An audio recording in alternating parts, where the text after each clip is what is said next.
Hi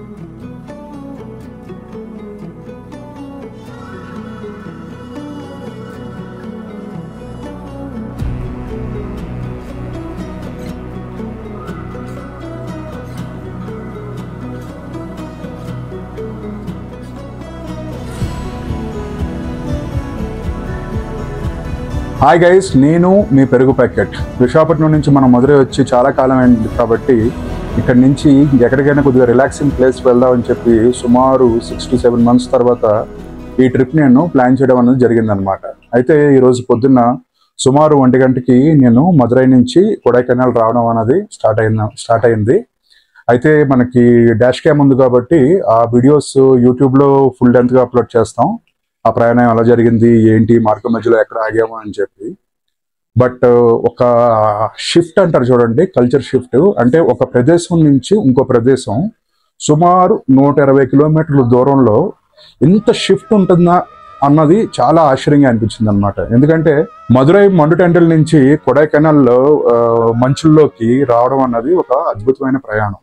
కానీ ఈ ప్రయాణంలో ఎదురైన కొన్ని అనుభవాలు, ఒకటి, రెండోది మీ వెహికల్ ఫిట్మెంట్ అనేది చాలా అంటే చాలా ఇంపార్టెంట్.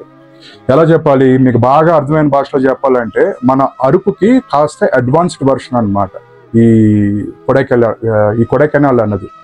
కొడైకెనాల్ ఏంటి అంటే ఆ హెయిర్ పిన్ బెండ్స్ కనీసం మనకు అరకులో రాస్తాడు. ఇక్కడ ఈ హెయిర్ పిన్ బెండ్ 8, 9, 10 అలా కౌంట్ వెళ్తూ ఉంటుంది. ఇదేంటి అంటే అడుగడుక్కి చాలా అంటే చాలా మలుపులతోటి చాలా ఎక్సైటింగ్ గాను. And you need to be really good in commanding your vehicle. మీరు వెహికల్ చెప్పిన మాట వినడం కాదు, మీ వెహికల్ మీరు చెప్పే మాట వినాలన్నమాట. లేదంటే చాలా కేర్ఫుల్గా డ్రైవ్ చేయాలి. ఎందుకంటే మనతో పాటు మనం నమ్ముకుని మనతో పాటు నలుగురు కూర్చున్నారు కాబట్టి వాళ్ళు కూడా సేఫ్గా ఉండాలి. కాబట్టి ఈ ప్రయాణం అన్నది ఒకసారి చూసుకోండి. ఓ మోస్తారు దూరం వచ్చిన తర్వాత టోల్ గేట్స్ అన్నీ పాస్ అయిన తర్వాత మీకు వెహికల్ చెక్ చేస్తారు, ప్లాస్టిక్స్ ఉన్నాయా లేదా అన్నది.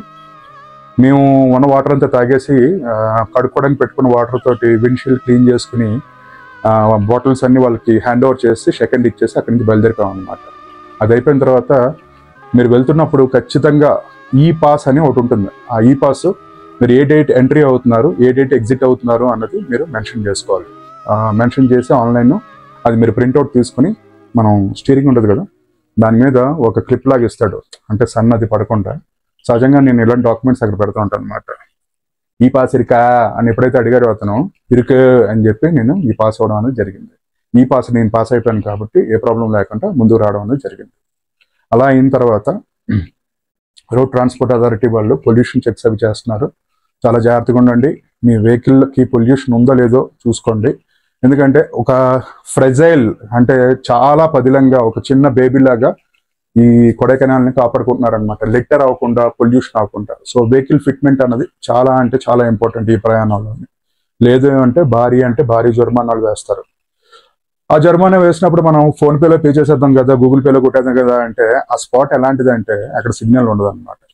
సో క్యాష్ క్యారీ చేయడం అన్నది చాలా చాలా ఇంపార్టెంట్, దృష్టిలో పెట్టుకోండి. దారి పొడుగునా మీకు లోకల్ ఫ్రూట్స్ దొరుకుతాయి, బహుశా న్యాచురల్గా పండించినవేమో. అలాంటి ఫ్రూట్స్ మీరు వెళ్ళేటప్పటికంటే వచ్చేటప్పుడు కొనుక్కుంటే మీ ఇంటికి తీసుకెళ్ళొచ్చు. ఒకవేళ 300 కిలోమీటర్ల రేడియస్లో తొందరగా అదే పూటకి మీరు ఇంటికి వెళ్ళిపోతాను అనుకుంటే. లేదు అంటే కొరియర్ చేసుకోండి, ఆ తర్వాత విషయం. But it was good. వెళ్తున్నప్పుడు చాలా స్టేట్ వెహికల్స్ కనిపించాయి. ఒక ప్రాంతీయ భావం కలిగింది అనమాట. అరే మనలాగే మన ఊరి నుంచి చాలా మంది వచ్చారు కదా అని చెప్పేసి. సో అదొక ఇంట్రెస్టింగ్ ఫ్యాక్ట్.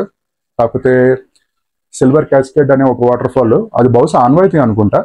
ఏదైనా వెహికల్స్ ముందుకు వెళ్తున్నప్పుడు పైకి అక్కడ లెఫ్ట్ సైడ్ లో ఆపి అక్కడ ఒక చిన్న ప్రిమైసెస్ లాగా ఇచ్చారనమాట. అక్కడికి వెళ్ళి ఫొటోస్ అవి తీసుకోవడానికి, వీడియోస్ అవి తీసుకోవడానికి. నేను డ్రైవింగ్ సీట్ లో ఉన్నాను కాబట్టి మా క్రూ మెంబర్ కి నేను కెమెరా ఇచ్చి టు షూట్, వాళ్ళు వెళ్ళి షూట్ చేసుకుని వచ్చారు మా టీమ్. సో అదొకటి క్యాప్చర్ చేయడం అనేది జరిగింది. ఆ తర్వాత డిస్టెన్స్ మనకి చాలా దగ్గరగానే కనిపిస్తుంది, కానీ డ్యూరేషన్ మాత్రం చాలా ఎక్కువ ఉంటుంది. ఎందుకో గెస్ట్ చేయగలరు కదా మీరు? ఎస్, భయంకరమైన ట్రాఫిక్ అండ్ కర్వీ రోడ్స్. నజర్ హటి దుర్ఘటన గటి. ఓకే, మీ పక్కన ఉన్న వాళ్ళని ఎంజాయ్ చేయనివ్వండి. ఎందుకంటే మన చూపులు వాళ్ళు ఎంజాయ్ చేస్తున్న వైపు వెళ్తే తర్వాత అందరూ కలిసి వేరే చోట్ల ఎంజాయ్ చేయాల్సి వస్తుంది. సో చాలా కేర్ఫుల్గా వెహికల్ మీద ఫోకస్ చేస్తూ కొన్నిసార్లు అంతే, లేదంటే ఎవరైనా బాగా డ్రైవింగ్ వచ్చిన ఫ్రెండ్తో మీరు ఫ్రెండ్షిప్ చేస్తే మీరు బ్యాక్ సీట్లో కూర్చొని ఎంజాయ్ చేయొచ్చు అనమాట. సో డ్రైవింగ్ మోడ్లో ఉన్నప్పుడు focus focus focus because you are responsible for others also. చాలా సంవత్సరాల క్రితం నేను కొడైకెనాల్ వచ్చినప్పుడు ఇక్కడ లేక్ వ్యూ అన్నది చాలా అంటే తక్కువ మంది జనాలతో చాలా అద్భుతంగా కనిపించేది. ఇప్పుడు జనాలు ఎక్కువను, లేక్ తక్కువ కనిపిస్తుంది. సో రేపైతే ప్లాన్ ఉంది, ఎర్లీ మార్నింగ్ 5 కల్లా మేము ఆ డెస్టినేషన్ రీచ్ అయ్యి let us see if we can focus on some early morning sunrise. That would be definitely a great experience. మన విశాఖపట్నం వాళ్ళందరికీ, మన తెలుగు వాళ్ళందరికీ, మన ఇండియాలో ఉన్న వాళ్ళందరికీ, ప్రపంచంలో ఉన్న మన వాళ్ళందరికీ, ప్రపంచం మొత్తానికి ఒక చిన్న విజువల్ ట్రీట్ అన్నమాట ఈ ప్రయాణం. And as I always say, earn some good money, do some good savings, take care of your family and keep traveling, because traveling will enhance your experience and it reveals the real you.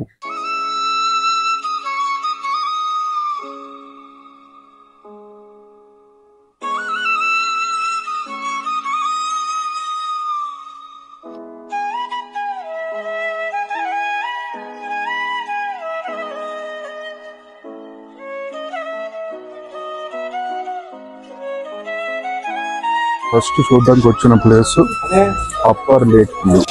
Upper lake view అంటే ఈ కొండ మీద నుంచి ఇక్కడున్న ఈ సరస్సు, lake అంటే సరస్సే కాబట్టి ఈ లేక్ ఏ విధంగా కనిపిస్తుందో అన్నది ఇక్కడ నుంచి యాత్రికులు వచ్చి చూడొచ్చు అనమాట. సో రండి చూద్దాం. ఇక్కడ కొడైకెనాల్ మున్సిపాలిటీ.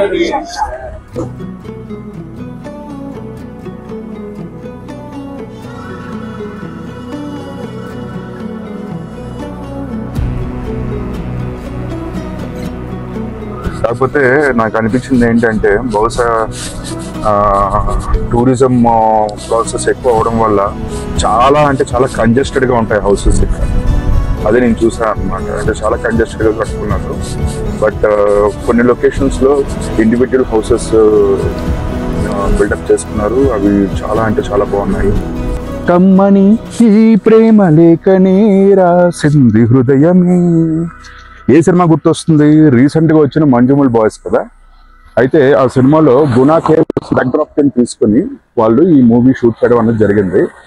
ఇప్పుడు మనం ఇక్కడ నుంచి ఆ గునా కేవ్స్ కి వెళ్ళబోతున్నాం అనమాట. ఎక్కడ షూటింగ్ స్పాట్ లో వాళ్ళు షూటింగ్ తీశారో నేను దానికి ఇంకాసేపట్లో చూపించబోతున్నాను. సో మనం అక్కడ ప్రయాణించే వరకు ఈ లోపు ఆ పాటను ఒకసారి మళ్ళీ మీరు పాడుకోండి.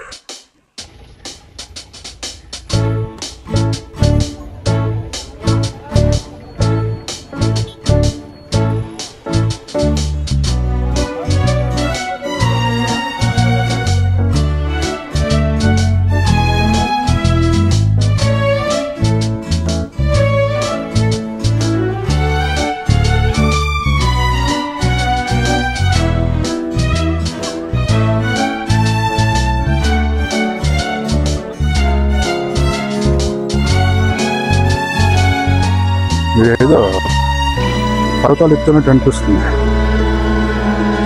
చాలా మంది. కానీ టూరిస్టులోని ఈ ఎక్సైట్మెంట్ చాలా బాగుంది. Hello, don't cry.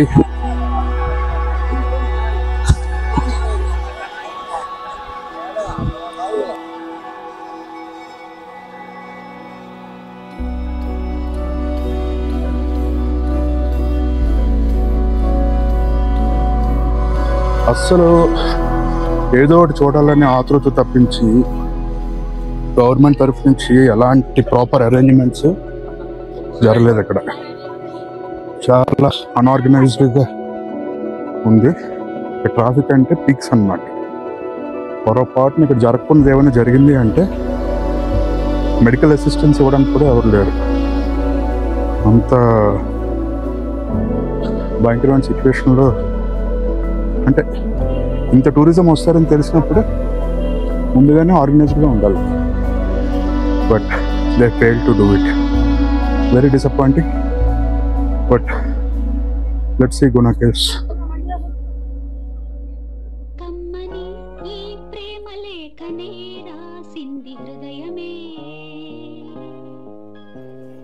ప్రియతమా నీ వచట కుశలమా ఈ తోపులాట్లోంచి లోపలికి రావడం జరిగింది అనమాట. కానీ చూపు మేర వరకు పొడుగ్గా ఉన్న చెట్లు చూడండి. అమ్మ బాబు,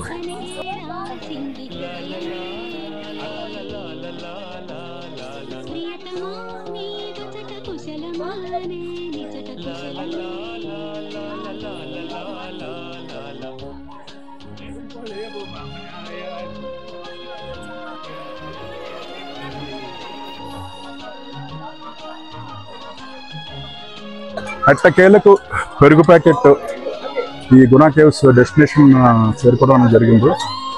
అద్భుతంగా ఉందన్నమాట. One of the most wonderful nature creation.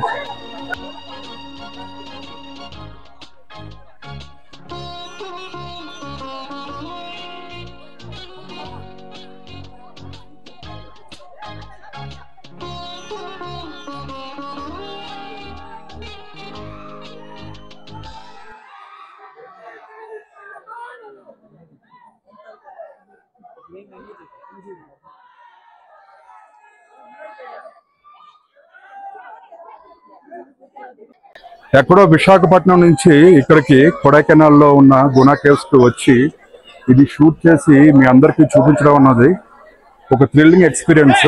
వీలైతే మీరు ఖచ్చితంగా రండి ఎప్పుడైనా. చాలా అన్ఆర్గనైజ్డ్ ట్రాఫిక్, చాలా అంటే చాలా డిసార్గనైజ్డ్ రోడ్స్ అన్నీ ఉన్నా కానీ ఆల్మోస్ట్ ట్రాఫిక్లో 4 hours చిక్కుపోయిన తర్వాత ఇక్కడికి వచ్చి ఈ సీనిక్ బ్యూటీ చూసిన తర్వాత అసలు మాటలు లేవు, వర్ణించడానికి మాటలే లేవు. అసలు చాలా జెన్యున్గా ఆనెస్ట్గా రివ్యూ ఇస్తున్నాను. అసలు మే సీజన్లో ఇలా ఉంది అంటే ఇంకా మీరు వింటర్లో ఏ విధంగా ఉంటుందో అన్నది ఒకసారి ఆలోచించుకోండి. నాకు తగిలిన గాయం అదే చల్లగా మారిపోతుంది. అదేమిటో నాకు తెలియదు, ఏం మాయో తెలియదు. అసలు ఎంత వెళ్ళినట్టు కూడా రాసుకో. అక్కడక్కడ అయినా వాడికి ఇదే ప్లేస్ దొరికింది వచ్చి దొరకడానికి. చూడు, నాకు ఏ గాయం అయినప్పటికీ ఒళ్ళు తట్టుకుంటుంది. నీ ఒళ్ళు తట్టుకుంటుందా? తట్టుకోదు. మాదేవి, దేవి ఉమాదేవి. అది కూడా రాయాలా? అది ప్రేమ. అసలు ఆ కింద నుంచే ఇక్కడ దాకా ఎంత ఉందంటే అసలు మై గాడ్. అప్పట్లో కమల్ హాసన్ గారు మరి ఇక్కడ మూవీ షూటింగ్ చేశారంటే ఒరిజినల్ గా. ఇప్పుడు మీరు గుణా కేవ్స్ లో చూస్తుంది అది సెట్, మంజుమల్ బాస్ లో చూస్తుంది అది సెట్. అది మనసులు అర్థం చేసుకునేందుకు ఇది మామూలు ప్రేమ కాదు, అగ్నిలాగా స్వచ్ఛమైనది. సుభాష్ రాని సుభాష్ సుభాష్ ఇరుకా